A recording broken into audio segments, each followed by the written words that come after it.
Hello yogis, namaste. My name is Rashmi. Welcome to my channel Yoga Sutra. Today I am going to talk about what are the two body koshas known as Manomaya kosha and Vijnanmaya kosha, our mental body and intellectual body. These are our third and fourth koshas out of the 5 body koshas. It is said that our true self or Atma resides inside the 5 body layers. The first one being Annamaya kosha, that is our physical body. Second one is Pranamaya kosha, our energy body. Third one is Manomaya kosha, mental body. Vijnanmaya kosha means intellectual body, and the innermost is called Anandamaya kosha, that is our blissful body, and inside which our true self Atma resides. So in this video I'm just going to talk how you can take care of your third and fourth koshas. Very simple doable tips, because these koshas seem a thing of from a different plane.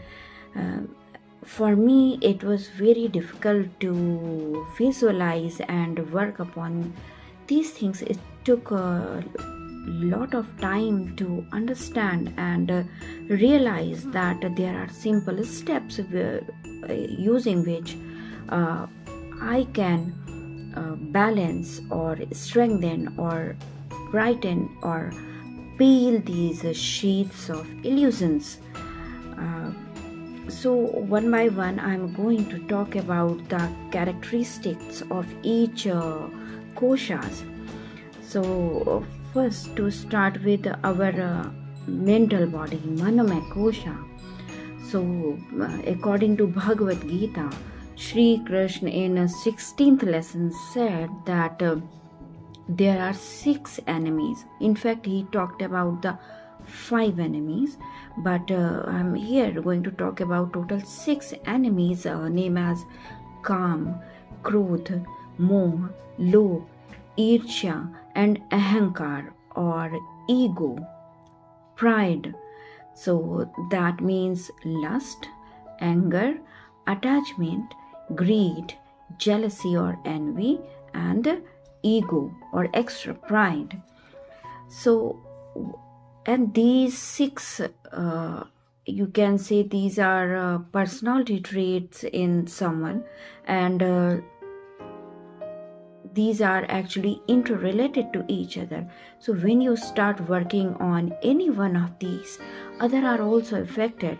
If you work in a positive direction, other also tend to move towards positive dimension. So like you can say that anger may lead to envy, or which may further lead to ego, or which may further lead to lust. So this is how these things are interrelated. So starting one by one, I'm talking about few of them.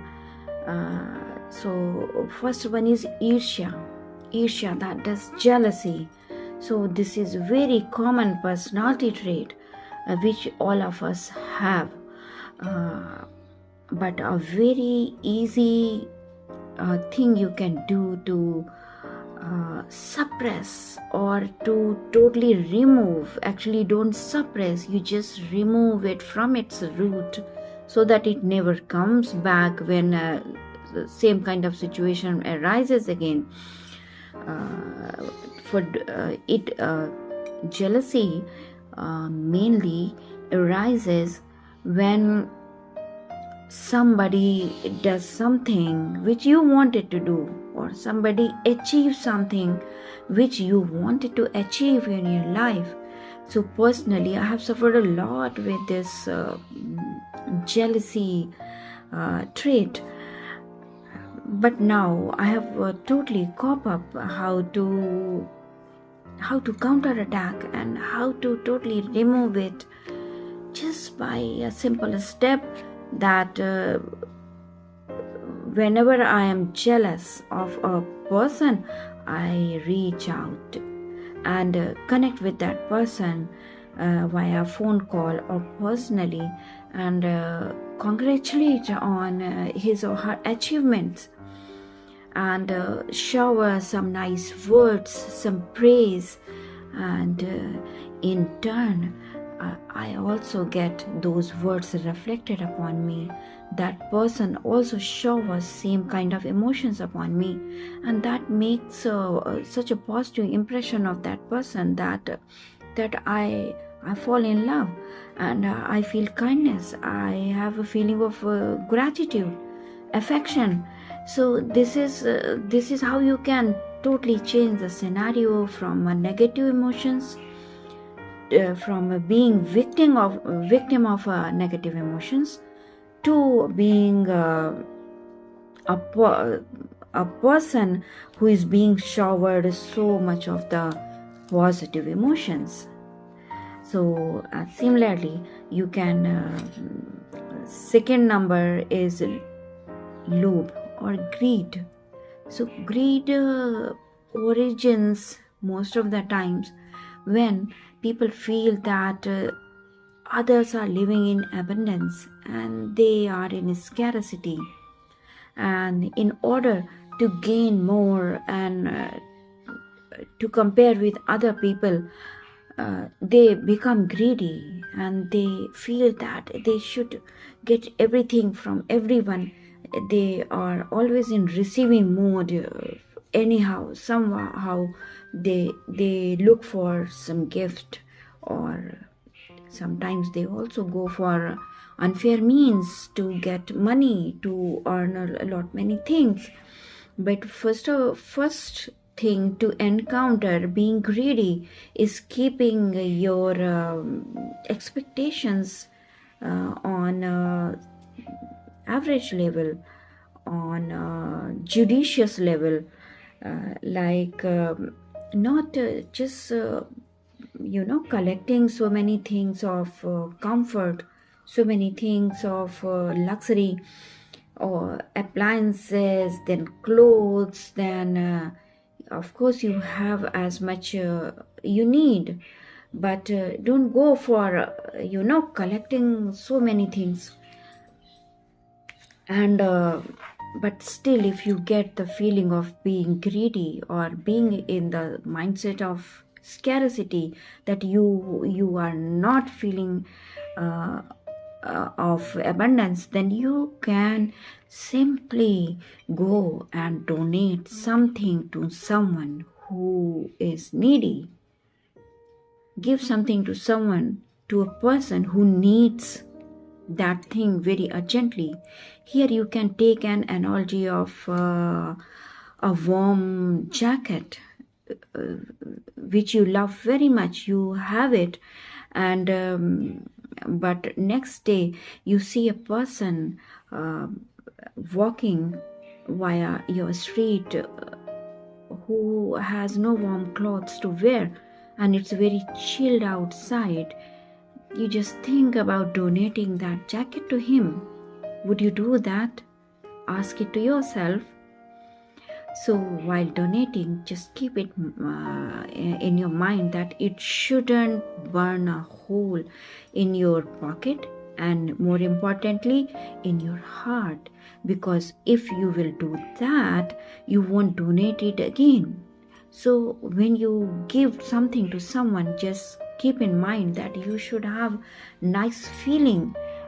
Just think about that how that person who is receiving your warm cloth is feeling, or how much comfortable he is feeling, and then we just go back and think about that, how you are going to feel about not having that coat.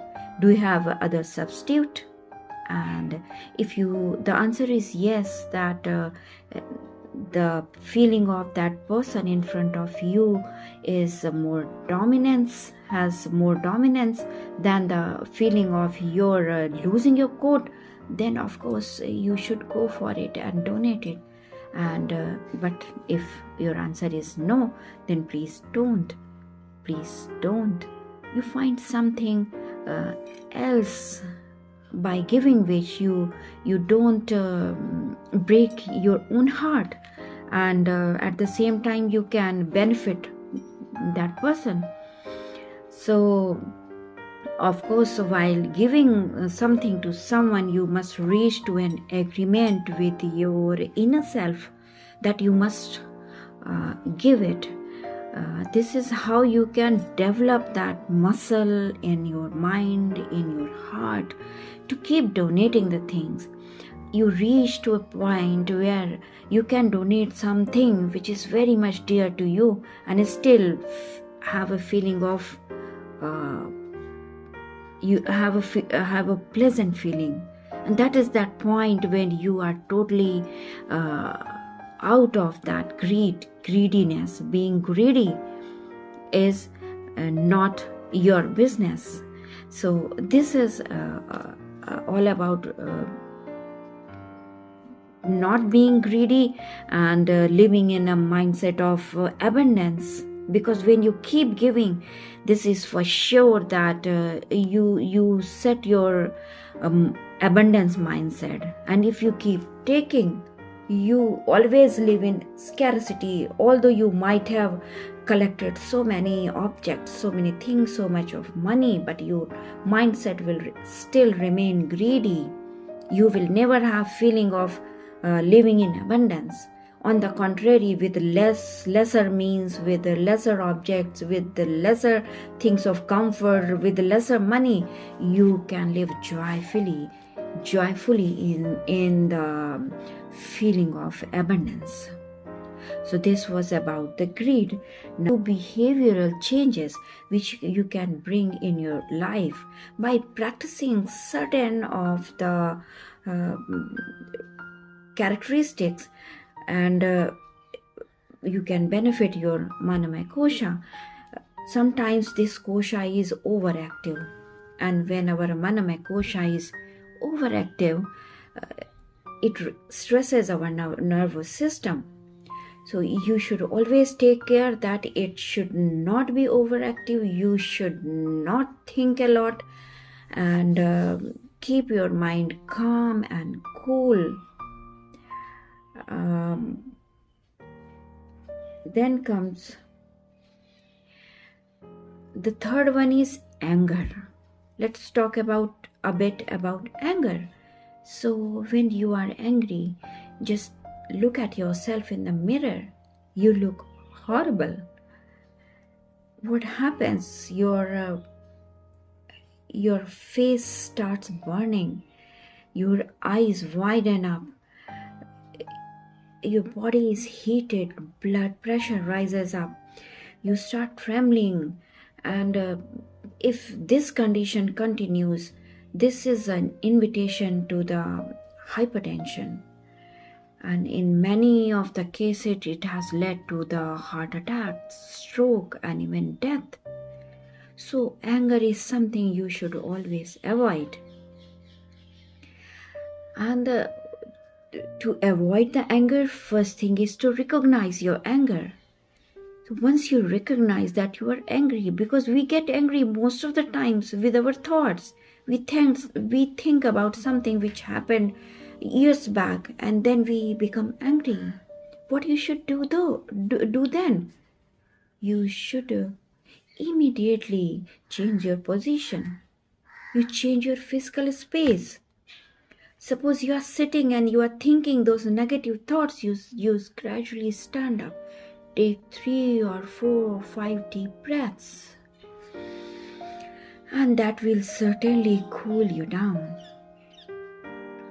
You just walk and have a glass of water and drink that, and try to go out in the garden, in the nature, and instantly just get out of those feelings. Just see that how positively you have impacted your thought, your body, your overall well-being. And what in case you are having some heated argument with some person, maybe your spouse, your partner, your children, parents, boss. There are so many people with your colleagues. This can happen, and it happens each and every day. What you should do? Immediately, you should turn your eyes away from that person. And again, take a deep breath. Stop listening to that person, what that person is saying, and this will immediately bring changes inside your thought process. And then secondly, you too stop talking anything, because words have power. When you speak negative word, the same reflects from the other side. Always just think about when you are talking sweetly, you take power away from the other person. When you are talking in a better tone, in calming words, other person can't have heated arguments with you. He or she is already defeated. And even if he or she talks harshly and speaks negatively, you are not going to receive those words in those forms.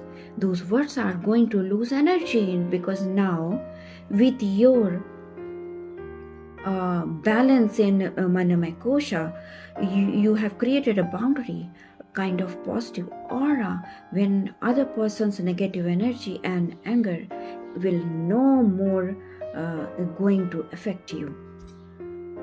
So this is how there are certain ways. You will have your ways. These are few my ways, and you can follow my ways. I can follow your ways. So you can always tell to your colleagues and everybody else around about managing this anger. Anger management is a very big thing. So of course, this is how you can manage your Manomaya Kosha, right? And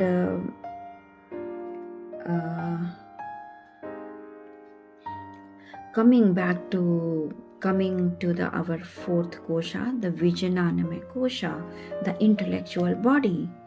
So this kosha we all inherit, and we have it in very strong form since the childhood, but we don't use it most of the time. So we are not aware of it, and we don't work upon it further.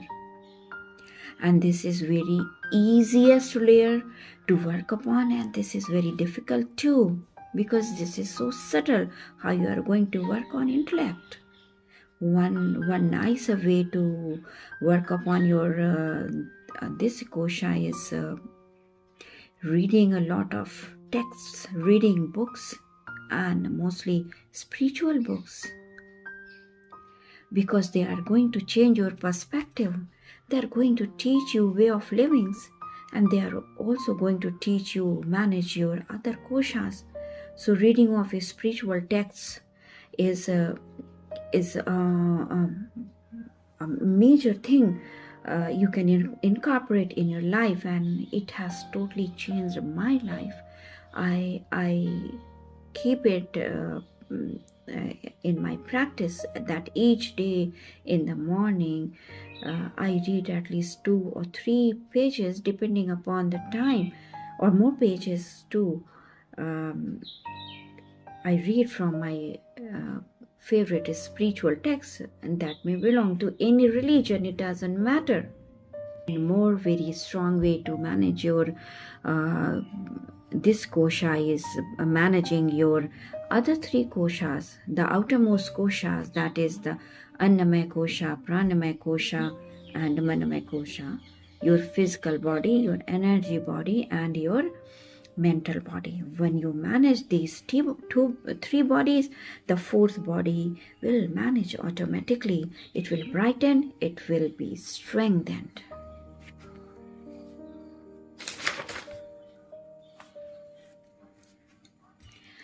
And on your yoga mat, you can